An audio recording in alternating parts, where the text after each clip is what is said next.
Bonjour, c'est Ursule encore. On est le 8 octobre 2023. Alors, je viens sur la trompette aujourd'hui encore et je viens proclamer le retour de notre Seigneur Jésus-Christ. Amen. Alléluia. Soyons tous bénis. Soyons remplis de sa joie. Amen. Alors, le désert, une bénédiction. Amen.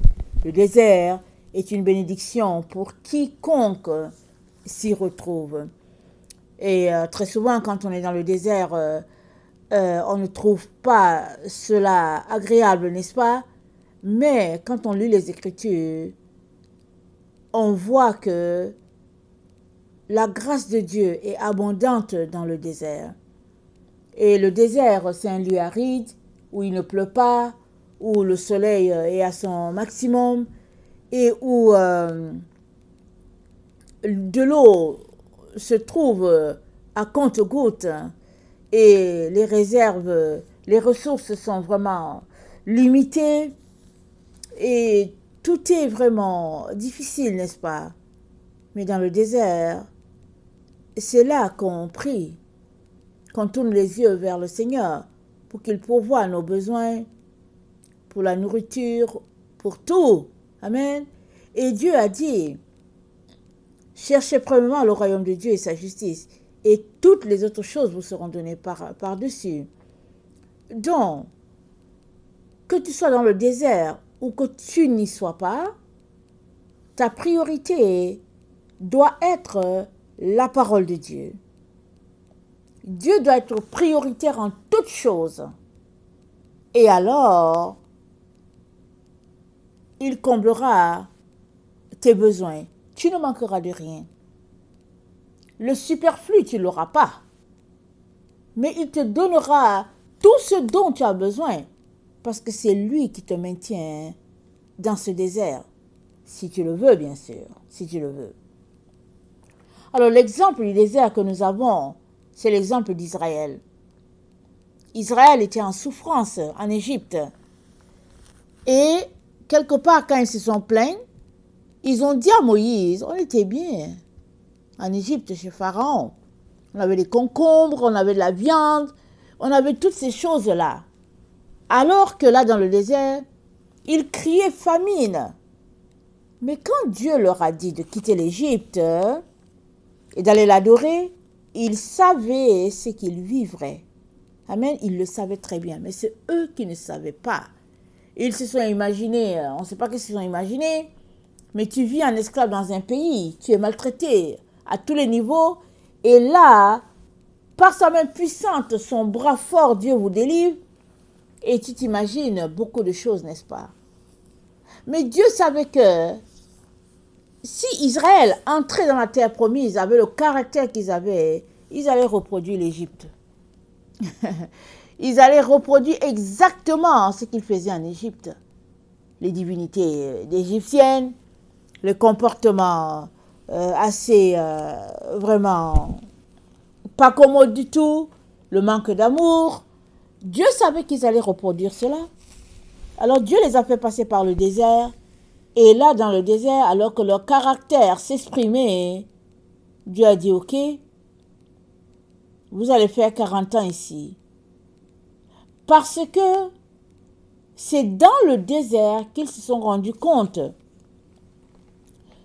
qu'au fait, la terre promise était loin et qu'ils étaient dans des tentes et leurs espoirs, tout s'écroulait et ils se sont mis à en vouloir à Moïse, n'est-ce pas? Ils étaient souvent rudes envers Moïse dans leurs propos.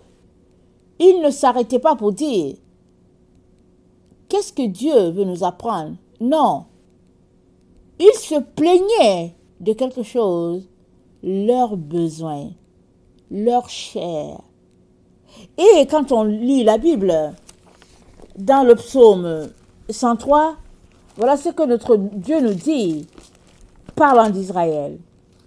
Dans le psaume 103, au verset 7, alors, Dieu dit ceci.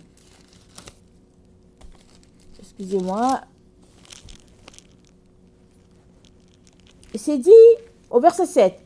Il a manifesté ses voies à Moïse, ses œuvres aux enfants d'Israël. Amen. Il a manifesté ses voies à Moïse.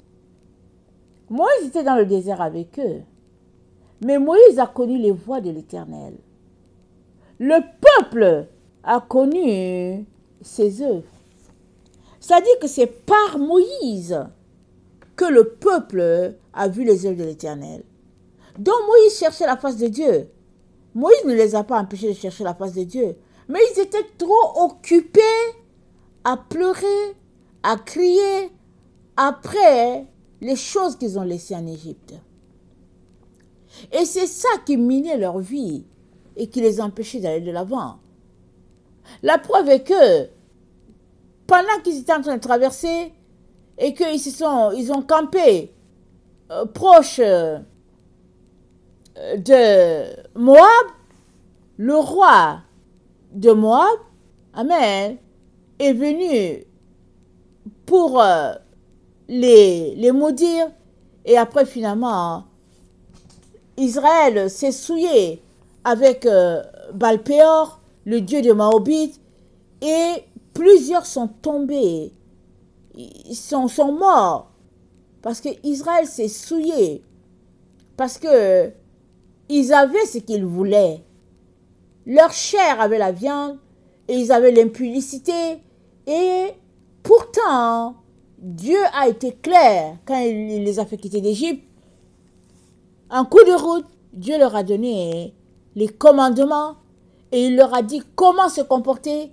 Et Dieu leur a installé un tabernacle et il a dit, voilà comment vous devez adorer. Tout était là, Dieu avait tout prévu. Mais le cœur d'Israël était resté en Égypte. Et ils soupiraient toujours après ces choses-là. Si bien que ils n'ont pas connu les voies de Dieu à l'endroit où ils sont.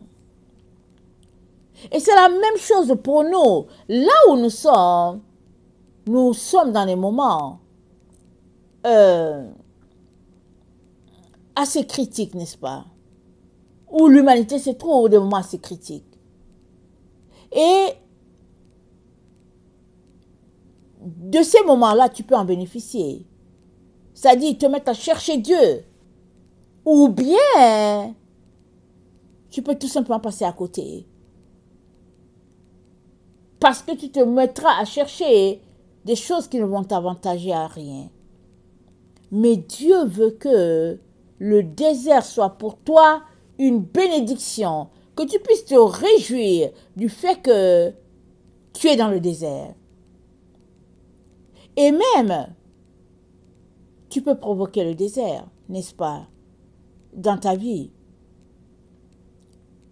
Prendre un temps de jeûne devant Dieu, volontairement, c'est décider de passer par le désert.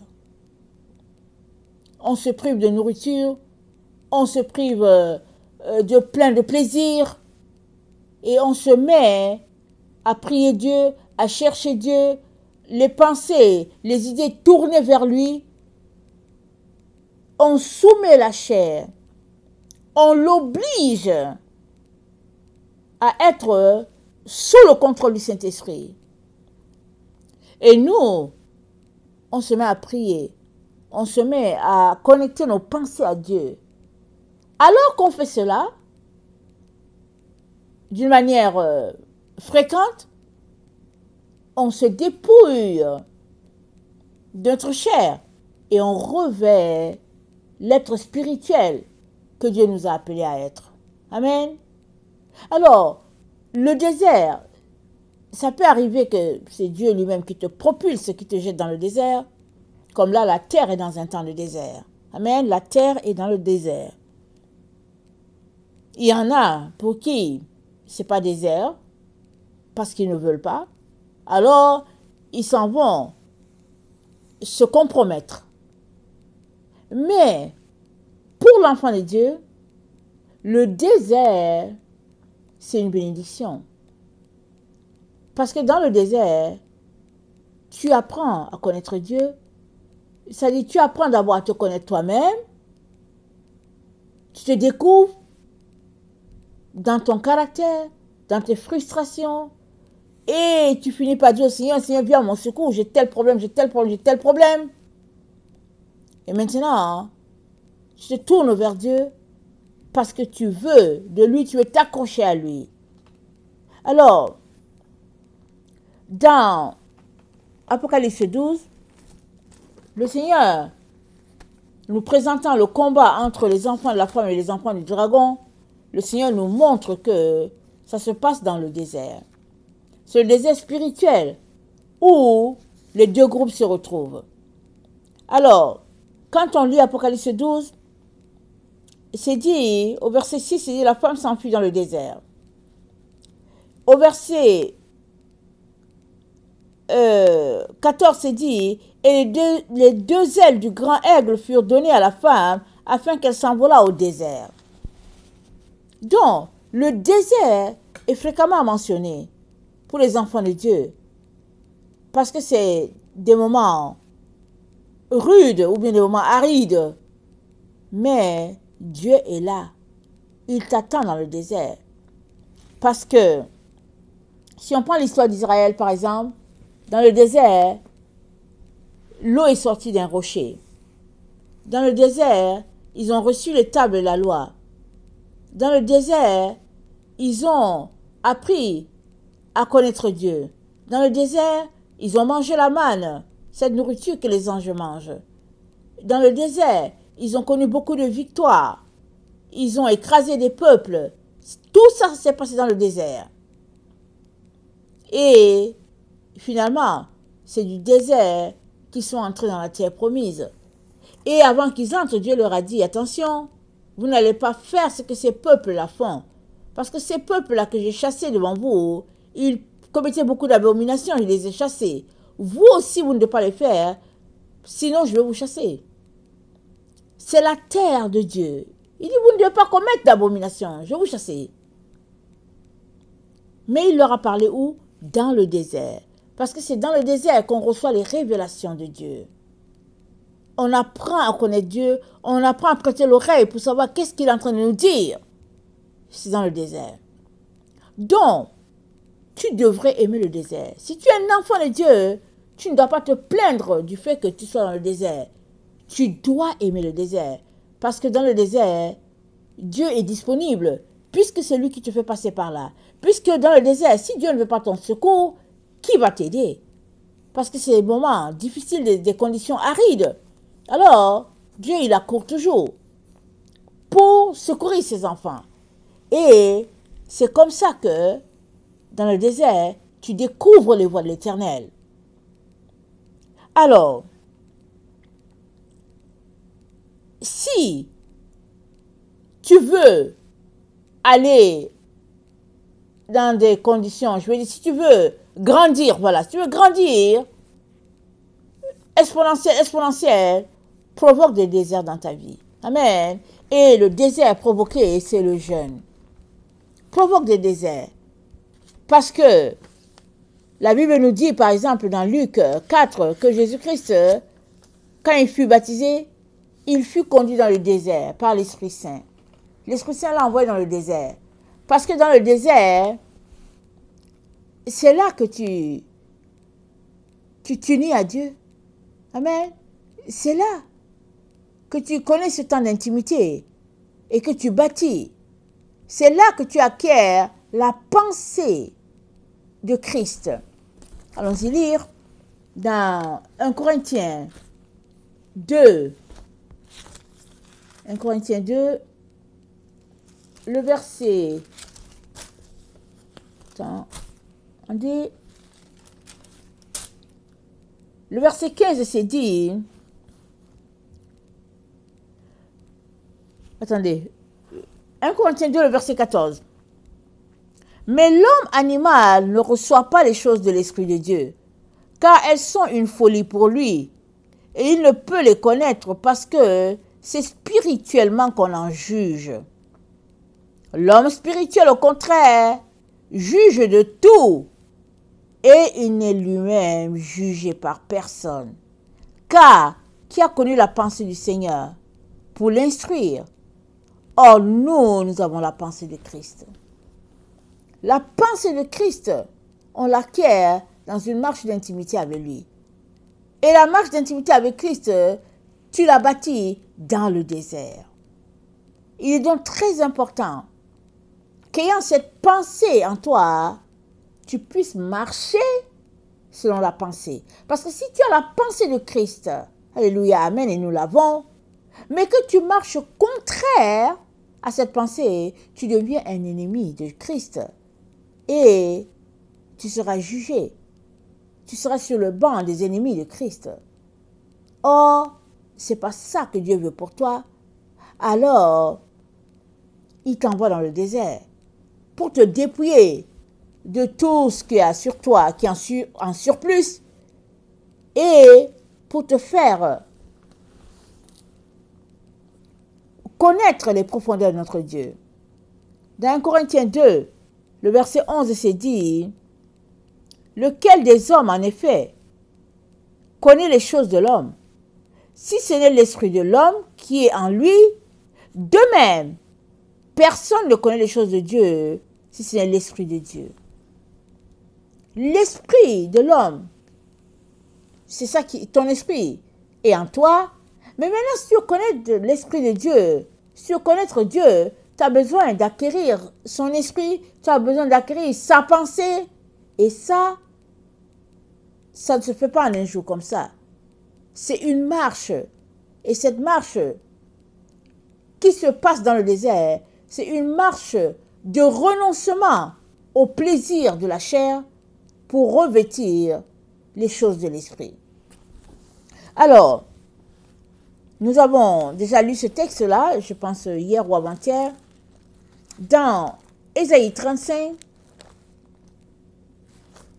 Dans Ésaïe 35, au verset 7, c'est dit, « Le mirage se changera en étang, et la terre desséchée en source d'eau. Dans le repère qui servait de gîte aux chacals, croîtront des roseaux et des joncs. Il y aura là un chemin frayé, une route qu'on appellera la voie sainte. Nul impur n'y passera, elle sera pour eux seuls.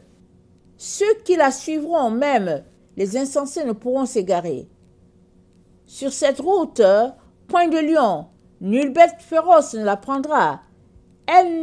Nul ne s'y rencontrera. Les délivrés y marcheront, les rachetés de l'Éternel retourneront à Sion. » Mais c'est dit quoi? C'est dit, le mirage se changera en étang, et la terre desséchée en source d'eau dans le désert. Parce que c'est un endroit reculé, c'est un endroit où il fait chaud, un endroit où il manque d'eau, il manque les centres d'achat, les marchés, tout ce qu'on peut avoir pour se distraire, tu ne trouves pas ça dans le désert. Non, tu ne trouves pas ça. Et il te reste juste à te tourner vers ton Dieu pour le chercher jusqu'à le trouver. Et c'est pourquoi Dieu envoie ses enfants au désert. C'est pourquoi dans le combat de la femme et du dragon, il nous dit que notre délivrance sera quand on ira dans le désert. C'est ça qu'il est en train de nous dire dans Apocalypse 12. C'est le message d'Apocalypse 12. Parce que c'est dit, excusez-moi, dans Apocalypse 12, le verset 11, c'est dit, ils l'ont vaincu à cause du sang de l'agneau et à cause de la parole de leur témoignage. Ils n'ont pas aimé leur vie jusqu'à craindre la mort. C'est pourquoi réjouissez-vous aux cieux, et vous qui habitez dans les cieux, malheur à la terre et à la mer. Ils n'ont pas aimé leur vie jusqu'à craindre la mort. Qu'est-ce que le Seigneur est en train de nous dire ici? Il est en train de nous dire que ce groupe-là qui était dans le désert, ils n'avaient pas peur de la mort. Leur priorité, c'était de déclarer la parole de Dieu, les oracles de Dieu. Parce que c'est dit, ils ont vaincu la bête, par la parole de leur témoignage, et ils n'ont pas craint pour leur vie. Et ça, c'est la vie de quiconque veut connaître le Seigneur, quiconque veut connaître les voies de Dieu. Le désert n'est pas une menace. C'est tout simplement le chemin de la vie. Et c'est ça que le Seigneur veut pour chacun de ses enfants. Mais beaucoup n'aiment pas le désert. Ils n'aiment pas. Quand ils apprennent que c'est une situation difficile, ils courent pour se compromettre, pour s'allier avec la personne avec qui ils peuvent s'allier. Ils vont se compromettre. Quand ils regardent la situation, c'est compliqué. Et puis, ah non, ils ne sont pas prêts. Ils courent pour pouvoir trouver une entente avec le péché. Mais Dieu ne veut pas cela pour nous. Amen. Il ne veut pas cela pour nous. Alors, ne crains pas de te retrouver dans le désert. Beaucoup de personnes renient le Seigneur quand vient le moment de penser aux moments difficiles de leur vie. Quand ils s'imaginent que ce sera un temps difficile, ils jettent les gants. Ils ne veulent plus se battre. Et ils se disent, ok, non, ça va faire. Mais la Bible dit quoi? Elle dit, depuis le temps de Jean-Baptiste, le royaume des cieux est forcé et ce sont les violents qui s'en emparent. Ce n'est pas la violence physique, c'est la violence dans le moral. Tu as la pensée de Christ. Pourquoi? Pour t'affectionner des choses d'en haut. Les choses que Christ aime. Parce que toi, tu es assis dans les lieux célestes avec Christ. Mais l'ennemi peut te tirer vers le bas. C'est tout ce qu'il fait. Il passe son temps à te tendre des pièges, à venir te corrompre dans les pensées et tout. Mais toi, tu es assis avec Christ. Tu dois tout faire pour ne pas descendre. Et la seule manière pour toi de rester au niveau où Christ est, c'est que tes pensées se renouvellent à chaque jour à la connaissance de ton Seigneur. C'est un choix, c'est une volonté. C'est de garder sa concentration, son focus sur les choses que Christ chérit, que Christ recommande. Et de couper tes pensées de toutes les distractions de ce monde. Jésus-Christ a dit, je vous donne ma paix. Je ne vous la donne pas comme le monde la donne. Croyez en Dieu et croyez en moi. La paix de Christ, elle est pour toi. Tu l'as. Tu dois tout faire pour la garder. Et tu ne dois pas craindre de passer par le désert. Parce que le désert, c'est le chemin, c'est la voie où on apprend à connaître Dieu. C'est dit quoi? On va relire notre texte de Ésaïe 35. Excusez-moi.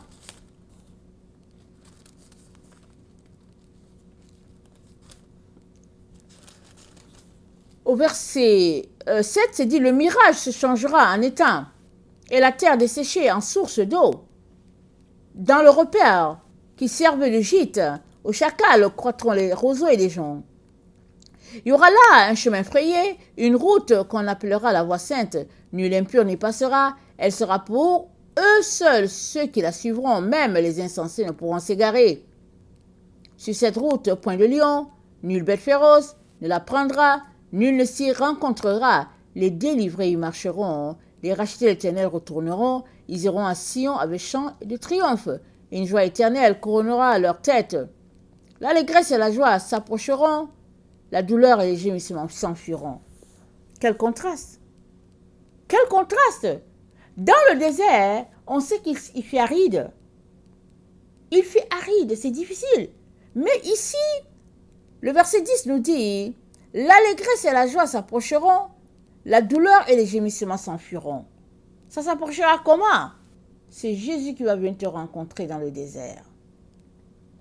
Alors aujourd'hui, il te dit, La bénédiction se trouve dans le désert. Ne crains pas de t'y retrouver. Ne crains pas. Plusieurs n'aimeraient pas de passer par les moments difficiles. Et ça, c'est la pensée de la génération du 20e et 21e siècle, habituée à des facilités. Tu veux manger 10 minutes, c'est même trop. Tu veux manger peut-être 8, c'est pas combien de 40 secondes, tu mets ton plat dans le micro-ondes et puis c'est chaud, tu manges. Mais c'est dit que le micro-ondes ne tue pas les microbes. Et ça veut dire quoi? Ben, ça veut dire que tu manges ça avec les microbes qui sont là-dedans. Mais si tu te donnais la peine d'apprêter le repas, de le mettre dans une casserole, de chauffer ce même repas, ça te prendrait peut-être 30 minutes de plus parce que c'est sur la plaque chauffante. Ce serait chaud et tu mangerais sachant que ben, voilà, les microbes sont plus là. Mais non. On veut tout simplement que la chose soit vite faite. Soit vite faite. Si bien que, à force de soupirer juste à la facilité, on finit par ne même pas vouloir aller fouiller les Écritures. On finit par se prélasser dans la paresse. Et on finit par adopter cela comme un style de vie. Mais on ne peut pas adopter cela. Parce que c'est dans le désert que se trouve notre délivrance. Voilà pourquoi Dieu nous présente la femme d'Apocalypse 12. Et en faisant, il pointe bien le combat qui se trouve là.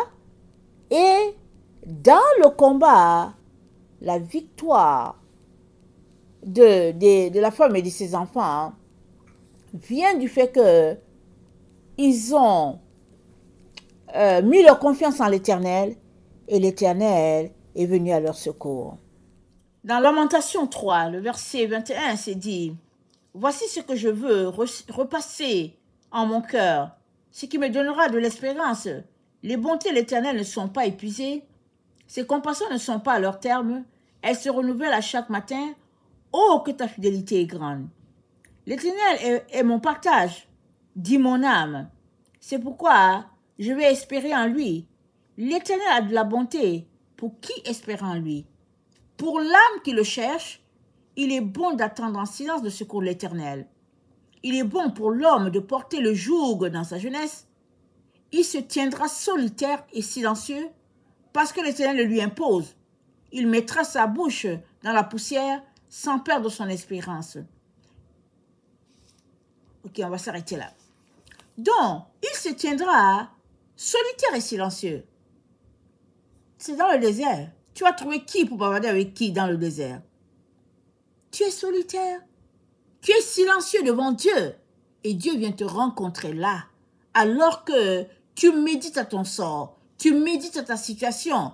Alors que tu cries à Dieu. Là, dans le désert, Dieu va venir à ton secours. Donc, c'est une question de changement de mentalité par rapport au désert. Parce que nous venons de voir que la source des temps, les eaux vives coulent dans le désert. Alors que des gens disent, oh le désert, non, c'est aride. Pour toi l'enfant de Dieu, la source coule dans le désert. Tu dois aimer t'y réfugier. Et la voie, c'est de prendre du temps dans le jeûne, dans la prière. Renoncer à certaines activités, c'est-à-dire provoque le désert, provoque ça toi-même. Et Dieu viendra à ton secours. Et là où nous sommes, Dieu nous informe que c'est un temps de désert, c'est un temps de combat, c'est un temps où Dieu a les oreilles ouvertes pour bénir ses enfants, pour les écouter et pour répondre avec d'abondantes eaux. Et au verset 39 de Lamentation 3, c'est dit, pourquoi l'homme vivant se plaindrait-il que chacun se plaigne de ses propres péchés? Quel conseil extraordinaire. Pourquoi te plaindre? Tu te plains de quoi? Si tu te concentrais à noter tes péchés, à les énumérer, mais tu verras que tu ne peux pas te plaindre. Alors l'ennemi, l'adversaire, nous fait déplacer notre attention alors que notre attention doit être sur Jésus-Christ qui peut nous délivrer de nos péchés. Ça, c'est le plus gros lien. Jésus-Christ a dit, vous connaîtrez la vérité et elle vous affranchira. Mais de quoi la vérité nous affranchit-elle? Elle nous affranchit du péché. Ce qui nous sépare d'avec Dieu, c'est ça. Si tu te concentrais à chercher Dieu là où tu es là, il viendra à ton secours dans ce désert où tu te trouves. Il est donc très important qu'on aille devant lui à tous nos questionnements, qu'on sorte des séductions de ce monde. Tout autour de nous, c'est séduction. Tout est séduction. Tu vas sortir de là, aller chercher ton Dieu, et il viendra à ton secours. Il te délivrera de tous les pièges de l'ennemi sur ton chemin. Alors, dans Apocalypse 13, le verset 7, je vais finir avec ça. Dans Apocalypse 13, on connaît bien le passage parce qu'on l'a souvent lu. Amen. Voilà ce qui est dit. Apocalypse 13, le verset 7. Il lui fut donné de faire la guerre aux saints et de les vaincre. Il lui fut donné autorité sur toute tribu, tout peuple, toute langue, toute nation. Et tous les habitants de la terre l'adoreront, ceux dont le nom n'a pas été écrit dès la fondation du monde dans le livre de vie de l'agneau qui a été immolé. Si quelqu'un a des oreilles, qu'il entende. Si quelqu'un mène en captivité, il ira en captivité. Si quelqu'un tue par l'épée, il faut qu'il soit tué par l'épée. C'est ici la persévérance et la foi des saints. Donc nous sommes dans un temps où nous devons persévérer dans la parole de Dieu. Alors, si tu te laisses distraire, alors la captivité va t'emporter. Si tu entres dans les voies mauvaises, ben, ces voies vont t'emporter. Si tu retournes à adorer comme à l'origine, alors tu seras sauvé. Tu traverseras ce temps-ci, tu te retrouveras dans le millénium. Donc, on est dans le temps où, si tu t'appelles enfant de Dieu, tu dois te concentrer à emprunter la seule voie qui est là. Ce chemin étroit et resserré, la seule, il y a une seule voie. Il n'y a pas 1000. Il y a 1000 dénominations. Les catholiques ici, les protestants par-ci, et puis c'est... Non, il y a une seule voie. C'est la seule voie qui va te mener au trône de Dieu et qui va te faire boire la source d'eau vive. Il y a une seule. C'est cette voie-là que tu dois trouver. Tu dois te concentrer à ça. Et c'est laquelle? C'est une voie sans péché. Tolérance zéro en ce qui concerne le péché.